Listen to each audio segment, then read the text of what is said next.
We've come to the end of the marathon Sezane dupes series that I've been doing. So today we're going to look at 5 garments that I've picked from all the ones we've looked at, and I'm going to create my Sezane dupe collection from them. So let's have a look at the fabric, the patterns and the Sezane garment that I've chosen.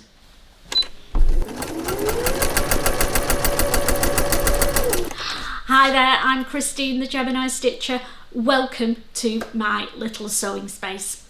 Yes, we've reached the end of the Sezane series and I hope you've enjoyed having a nosy into Sezane and their latest garments in their spring season and matching them to patterns that are readily available. So today we're going to choose, well, I'm going to choose one garment from each section, so there will be 5 in all: a top, trousers, skirt, dress and jacket. And I've got fabrics from my stash to use to make them, and it's going to be my mini Sezane collection for the spring.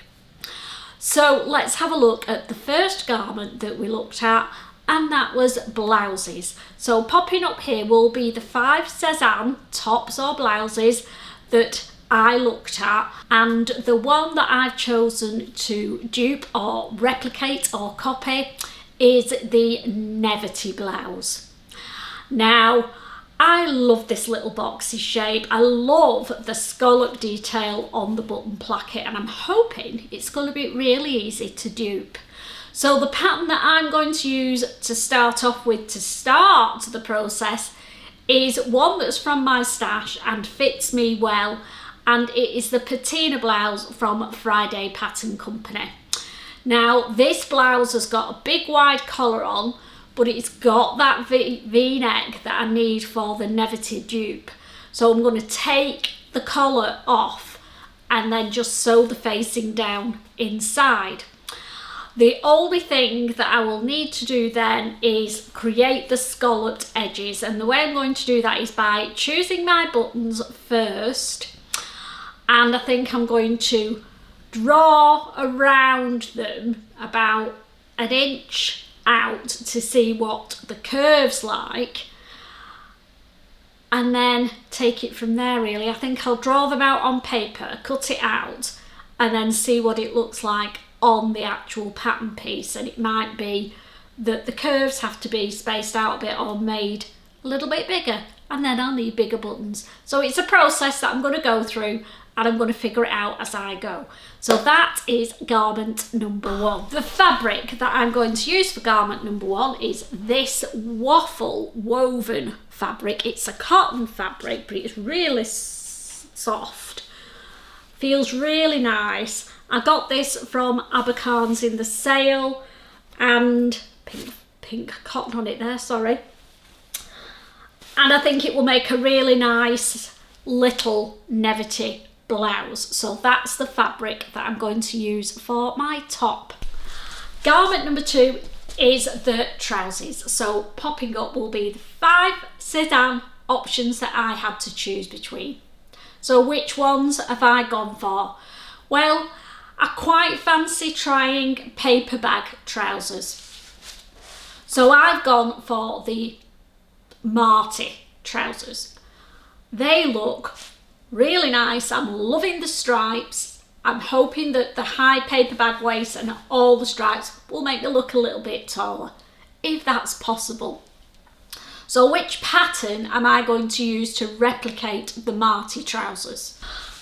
I've chosen a fibre mood pattern. I didn't have any paper bag trouser patterns in my stash, and I fancied splurging on a new trouser pattern. So I've gone for a fibre mood pattern, and it's the Jasmine trousers. Now they've got the paper bag top, they're a semi-loose fit but more fitted around the top area, which is similar to the Sezane trousers.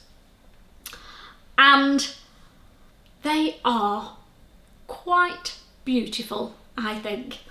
So what fabric am I going to make the jasmine trousers in. Yes, I've gone for stripes, and this is a viscose linen fabric. Oh, look at that. That is going to look stunning as a pair of jasmine trousers. I cannot wait to get started.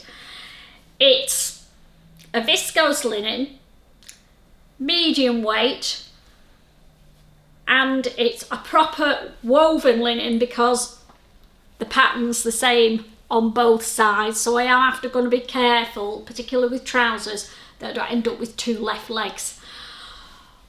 But the Marty trousers or the jasmines vibe mood in that fabric. Let's move on to the jackets, and they'll pop up there.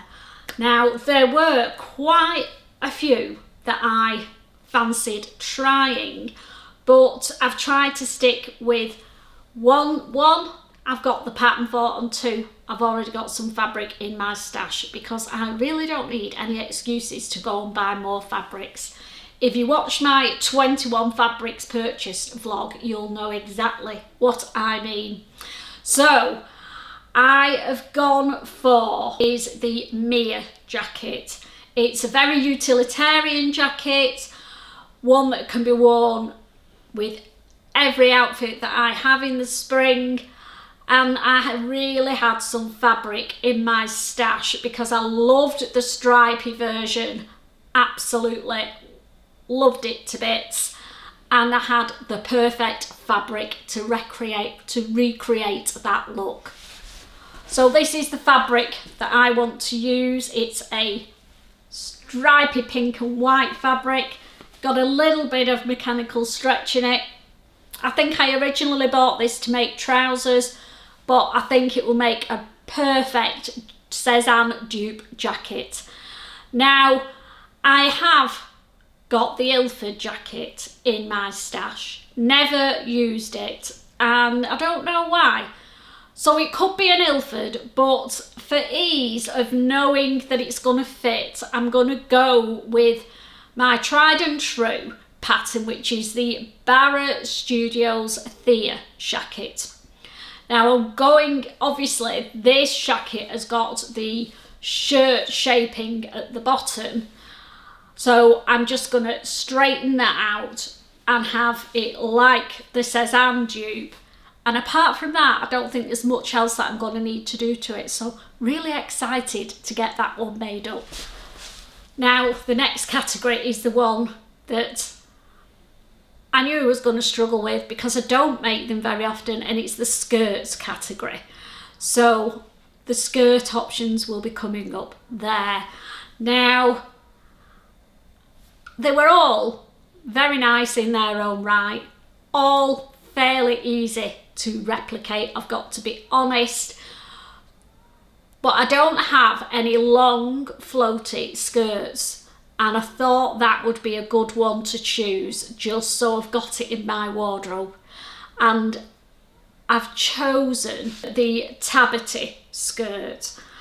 Fairly easy to replicate, I know, but the pattern I've chosen to try and replicate that skirt is from Swim Style Patterns, and it's from Swim Style Patterns. It's part of a set that they do, and it's the Andes set.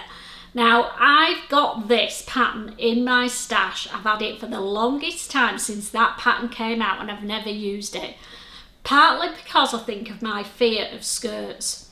So I am quite keen to get this made up, and I want to make the Andes skirt and the top as well. And the fabric that I'm going to make those up in is some that I got recently from my trip to Oswestry, and I think it's actually a curtain fabric, but just let me show you, and I'm sure you'll agree it will look amazing. This is the fabric that I want to use. It's got a slub weave to it, so it makes it feel like cotton. I think it's a cotton linen, to be honest. And I think, as I said, it's a soft furnishing or curtain fabric, but hey, nobody will know. So it's quite a lightweight fabric, so it will be fine for the Andes set. So I'm going to make the skirt and the top out of this beautiful green and cream fabric, and hopefully we'll get the sunny weather to wear it sometime soon. And the last garment from Sezane is the dresses. I found this one really hard, but I narrowed it down to 2, and I may do both of them. But the one that I'm going to include in my Sezane mini collection is the cotilled dress. There's an image of the cotilled. Absolutely love the idea of this, love the stripes. I think I've got a thing with stripes at the moment. And I've got the perfect pattern to replicate it with, and it's a Maison Fauve pattern, and it's their Tribeca dress and top. I've already got this cut out in this beautiful stripy bright pink and mint green fabric from Fabrics Galore, and I think it will make an amazing Tribeca dress. So there we go. That's the 5 Sezane garments that I am going to try and copy or dupe. I'll be working on them over the month of June, and at the end of June we'll do my Sezane dupe catwalk collection, and I will show you how I've got on with the 5 fabrics and the 5 garments and patterns that I've chosen. So as I've already said, I hope you've enjoyed my journey through Sezane, and if you've not seen them, then I've grouped them all together in a playlist that's called Sezane. So if you go to my homepage, look on playlists, there'll be one that's called Sezane, and every one of them, of the vlogs that I've done over the last few weeks, will be in there, and you can go back and watch them again. So now I've decided on my garments. If you want a little recap, then go back and watch them all again. And by the time you've done that, hopefully I'll be ready to reveal my finished garments. Hope you've enjoyed. Have a wonderful sewing week, and I will see you all soon. Bye.